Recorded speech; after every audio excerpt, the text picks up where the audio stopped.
tenha uma proporcionalidade melhor. Então a proporcionalidade é um segundo ponto importante. Voto distrital, proporcionalidade, fim dos suplentes do Senado e redução do Senado para 2 senadores por estado, como sempre foi a história brasileira, como existe nos Estados Unidos, né, e que foi aumentado para 3 pelos militares também, para conseguir maioria, que foi mantido depois na Constituição de 88.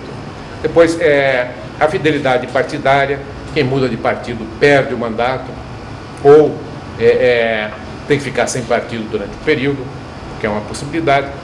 Né? Esses são, acho que, os pontos mais importantes da reforma política. Existem alguns outros pontos, mas eu insistiria principalmente nesses 4, que dão maior representatividade aos deputados, dão maior eficácia ao Congresso como um todo, deputados e senadores, e permitem ao eleitor uma cobrança mais adequada da atuação de quem ele votou. Muito bom. Você citou a reforma do Estado, tá certo? Você também deve ter estudado isso daí. Então, Fernando, você deu para dar uma estudada um pouco sobre a lei de responsabilidade fiscal, se isso é um avanço, foi um avanço. Hoje está se discutindo muito essa questão da lei o problema da lei de improbidade administrativa, está rolando no Congresso Nacional que as autoridades não poderiam mais estar sob a lei de responsabilidade fiscal, o que praticamente deixa eles imunes. E a questão do pacto federativo, né? Quer dizer, onde impostos, que isso tem a ver conosco, empresários, principalmente diretamente, que impostos que não são impostos viram impostos, CONFINS, etc., isso centraliza cada vez mais na União e tem dificuldade depois na redistribuição de verbas. Esse conjunto de reformas do Estado, eu sei que também tem em andamento a questão da reforma do Judiciário, que também foi muito estudado. É muito amplo isso. Quer dizer, então, o Fernando e depois o Mário, o que você poderia dizer um pouco sobre essa questão? Bom, na verdade, eu vou responder a tua pergunta tocando um pouco na pergunta anterior, da questão da violência, que eu acho que o Mário vai poder posicionar melhor esse tópico. Né? Se bem, eu acho que a prioridade deve ser a reforma do Estado, nós vivemos num país onde o cidadão ele não se manifesta de uma maneira, digamos, violenta, de uma maneira de protesto com relação ao que acontece no sistema político. Né? Então, mas por outro lado, eu acho que a violência, sim, ela é gerada em todos os outros 4 pilares que a gente aborda. Porque num país socialmente injusto ou em vias de ser mais justo, você realmente tem uma injustiça social que ainda precisa ser trabalhada, e não é somente através de políticas assistencialistas. Nunca vai ser um país economicamente forte se ele não promove, não apoia, não desenvolve o empreendedorismo, que por sua vez também gera pobreza e gera injustiça e gera violência. Nós estamos numa era onde se briga por terra, por teto, e futuramente, em um futuro não muito distante, vai haver violência por causa de água. Portanto, nós precisamos também trabalhar um ambiente ambientalmente sustentável. Né? E eu acho que um dos fatores principais que é justamente a parte ética, o combate à corrupção, né? que tem a ver com a idoneidade das pessoas, com a ética das pessoas, com a moral, e que pode sim, em um determinado momento, gerar conflitos entre a população e o poder público. Né? Então, eu acho que esse é o aspecto que tem a ver com o nosso projeto no que se refere à violência. O mundo todo está vivendo um processo de crescimento da violência.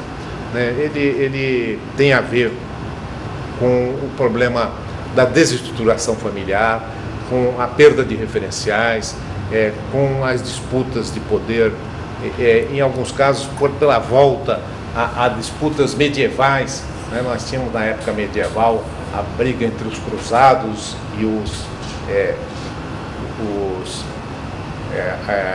turcos, árabes, etc., que seguiam a religião maometana. E hoje estamos tendo de novo um conflito entre os muçulmanos, maometanos, e determinados segmentos cristãos e os judeus.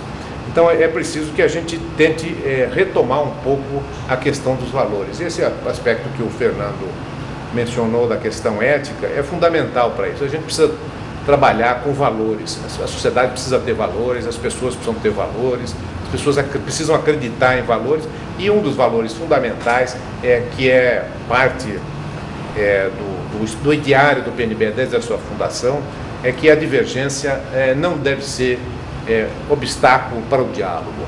Nós podemos ter divergência, mas podemos dialogar e encontrar pontos em comum. Então, acho que esse é um aspecto importante. Quanto à reforma do Estado, nós temos aí um trabalho hercúleo para fazer, né? Na verdade, a gente precisaria reformar a nossa Constituição. Eu defendo a Constituinte exclusiva, é uma questão que ainda está em aberto no nosso projeto Brasil 2022, porque há algumas divergências, mas a nossa Constituição acabou sendo extremamente detalhista, e com isso ela já sofreu mais de 50 emendas ao longo desse período, desde 1988. É preciso que a gente tire da Constituição aquilo que não é assunto constitucional, né? A reforma da Constituição deveria ser basicamente uma reforma de enxugamento, sem tirar os valores principais que estão lá, tirar da Constituição aquilo que deveria estar na lei ordinária. Por exemplo, nós estamos aí numa discussão sobre a questão da Previdência, né? Não faz nenhum sentido a Constituição estabelecer o fim, ou a forma pela qual se dá o fim do período de trabalho, porque isso é uma questão que com o tempo vai evoluindo. Antigamente, aos 50 anos, a pessoa era velha. Hoje, aos 70 anos, a pessoa tem absoluta condição de trabalhar. Então, a idade que se presumia antigamente não vale mais hoje. E daqui a 10 anos, provavelmente não valerá de novo, né? Se prevê que muita gente terá mais de 100 anos. Né? Então, é preciso que a gente tire da Constituição aqueles aspectos que são temporais. Né? Esse é um aspecto fundamental na nossa reforma de Estado. Outra coisa é o Pacto Federativo. Nós estamos vendo agora o ministro Fernando Haddad, que vem fazendo uma gestão interessante no Ministério da Educação, apresentou esses dias aí uma proposta de investimento na área de educação no valor de 8 bilhões, como chamou isso de Pacto pela Educação. E esse é uma mudança que tem que ser feita, porque nós temos a educação superior, que é, em tese, obrigação do governo federal. A educação média, que é, em tese, obrigação do governo estadual. E a educação primária, que, em tese, é obrigação do governo municipal. Só que existem escolas primárias, secundárias e universitárias de todos os três. Né? Então, você tem município que tem universidade, você tem estado com universidade. As 3 melhores universidades do Brasil são universidades estaduais de São Paulo. Então, é preciso que a gente defina melhor qual é o papel de cada governo, de cada nível de governo na área educacional. O senador Cristóvão Buarque propôs a federalização do ensino básico, do ensino fundamental.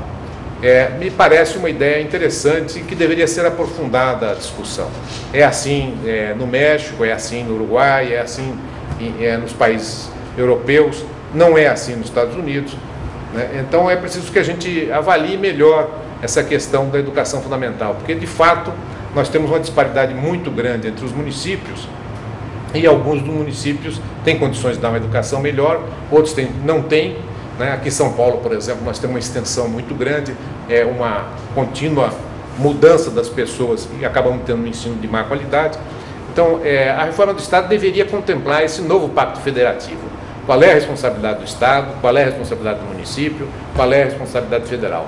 Porque hoje a irresponsabilidade é bastante geral.